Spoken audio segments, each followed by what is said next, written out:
Shopping മാളിൽ ചെല്ലുമ്പോൾ ഞാൻ അവിടെ കാണുന്നത്, ഞാൻ രാത്രി 10 മണിക്ക് ശേഷം 9ക്ക് ശേഷമാണ് അവിടെ. എനിക്ക് നേരിട്ട് കാണാൻ അവിടുത്തെ ക്ലീനിങ് ശരിയാണോ, അവിടെ ക്ലീനിങ് ശരിയുണ്ടോ, അവിടുത്തെ ബാത്റൂം ഞാൻ പോയി ചെക്ക് ചെയ്യും. ബാത്റൂം ശരിയാണോ, അത് ശരിക്കും ക്ലീൻ ചെയ്യുന്നുണ്ടോ, അതനുസരിച്ച് അവിടെ.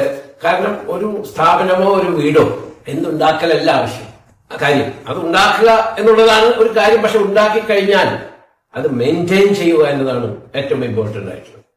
അതെ, ഞാൻ അവിടെ പോയാൽ ഇവിടെ തന്നെയല്ലേ, എവിടെ ഞാൻ പോകുമ്പോഴുണ്ട് ഷോപ്പിംഗ് മാളിൽ ഞാൻ വാഷ്റൂമിൽ പോകും. അതുപോലെ അവിടുത്തെ ഫ്ലോറിംഗ് എങ്ങനെയുണ്ട്, അവർ വൃത്തിയാക്കുന്നുണ്ടോ, ക്ലീൻ ചെയ്യുന്നുണ്ടോ, അതല്ലെങ്കിൽ എന്റെ കസ്റ്റമേഴ്സിന് വരുമ്പോൾ അവർക്ക് എന്തെങ്കിലും ബുദ്ധിമുട്ടുണ്ടോ, അത് വളരെ ക്ലീൻ ആയിട്ട്. അത് നിങ്ങൾ ഓരോരുത്തർക്കും ഈ പറയുന്നതിലൊക്കെ ചെറിയ ചെറിയ പാഠങ്ങളുണ്ട്.